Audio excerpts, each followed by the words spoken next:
Melissa Gilbert looked like the perfect all-American girl on TV, but behind the smiles and prairie dresses was a life filled with pain, loss, and the kind of secrets no child should ever have to carry. Born in Los Angeles on May 8, 1964, Melissa's story began with heartbreak. Her biological parents, Kathy Wood and David Darlington, were already overwhelmed with children, 6 between them, and couldn't handle another mouth to feed. So, just one day after she was born, Melissa was given up for adoption. She never spent a single full night with the people who brought her into the world. That kind of rejection leaves a scar, even if you're too young to remember it happening. Melissa was adopted by Paul Gilbert, a comedian and actor, and Barbara Crane, a dancer and actress. On the surface, it seemed like a happy ending. Paul gave Melissa all the love and security she'd missed out on from her birth parents. For a while, things felt safe. But that safety was shattered when Melissa was just 11 years old. She was told that Paul had died from a stroke. It wasn't until decades later that she learned the truth. He had taken his own life. He'd been in constant pain from injuries he got while serving as a fighter pilot in World War II. The truth had been hidden from her, and when she finally found out at the age of 44, it completely wrecked her. She was so desperate for answers that she hired a private investigator to try and make sense of why the man who had saved her from being unwanted was suddenly gone without warning. Growing up in the Gilbert household meant being surrounded by show business. Melissa's adoptive grandfather, Harry Crane, was a big deal in television. He helped create classics like The Honeymooners and produced the Dean Martin celebrity roasts. Melissa's mom, Barbara, had her own career in entertainment too. It wasn't just a family. It was a Hollywood ecosystem. Everyone was connected to the industry in some way. In 1967, Paul and Barbara adopted another child, Jonathan, and after their divorce, Barbara remarried and had another daughter named Sarah with her new husband. All 3 kids, Melissa, Jonathan, and Sarah, would end up working in television. It was almost inevitable. Melissa was a natural in front of the camera. She started doing commercials when she was just 5 years old, and one of her early spots was with actor Lorne Greene in a dog food ad. But everything changed when she was 9. She auditioned for a new show that NBC was putting together, a historical drama based on the Laura Ingalls Wilder books. Over 500 girls auditioned for the role of Laura Ingalls, but when Melissa read lines with Michael Landon, something clicked. Landon saw something in her. She wasn't trying too hard, she wasn't starstruck, she was just real. Melissa hadn't even seen Landon's previous shows, which oddly worked in her favor. She wasn't acting like a fan, she was just herself. That was all it took. She didn't even hear the news from a producer. Michael Landon's daughter, Leslie, told her at school, "My dad picked you." That one sentence changed her life forever. Melissa had no idea just how massive the show would become. The pilot aired in 1973 and pulled in over 17 million viewers. But it took almost a full year before NBC picked it up as a series.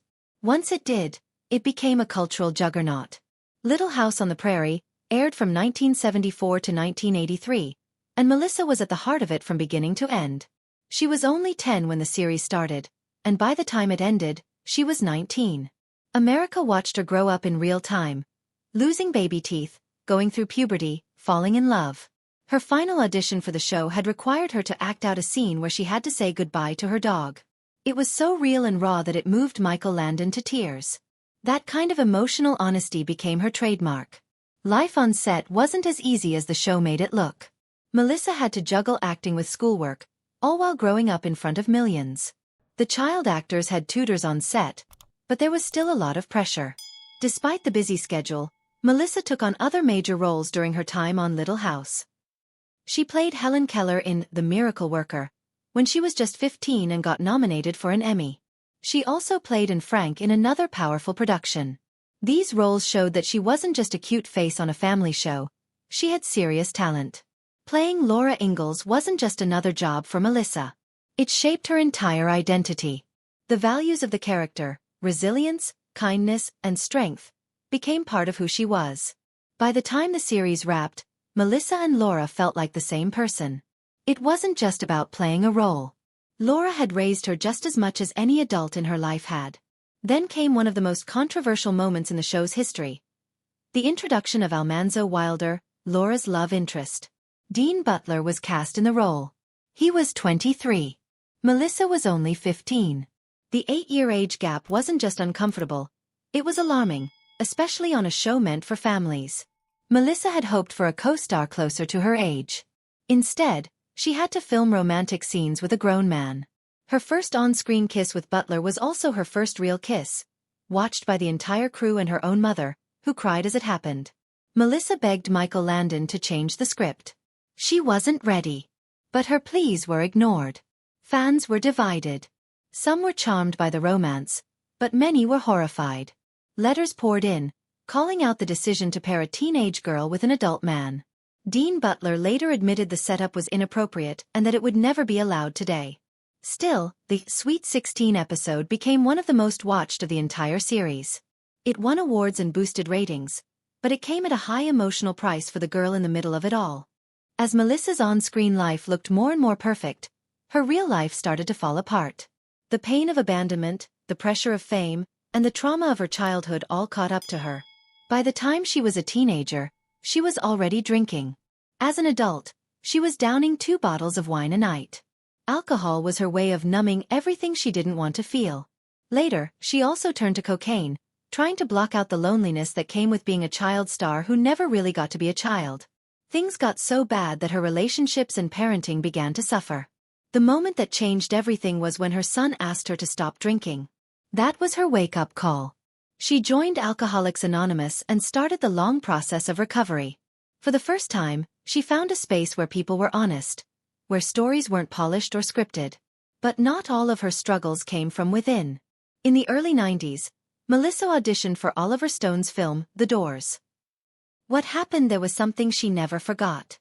She believed Stone had it out for her because of some past comments she had made.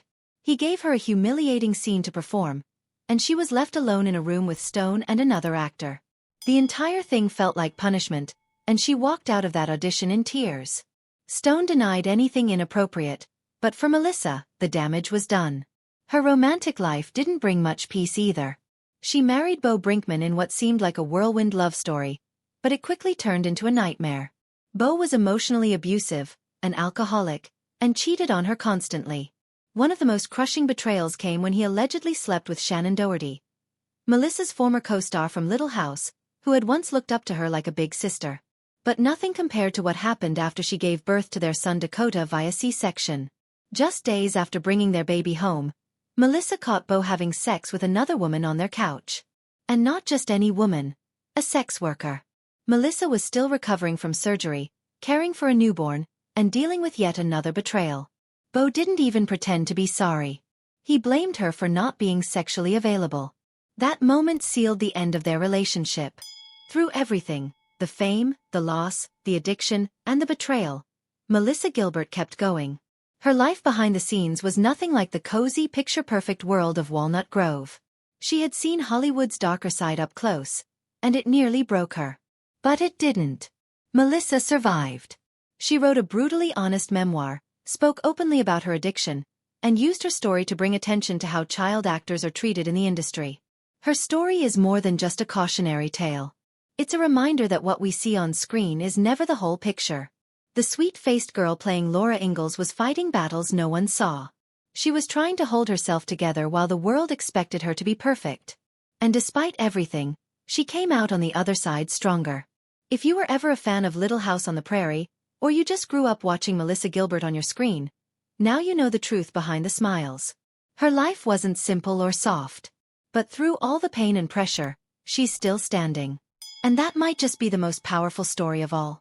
If you found this story powerful or surprising, don't forget to hit that thumbs up, subscribe for more, and share your thoughts in the comments. What part of Melissa's story shocked you the most? Let's talk about it.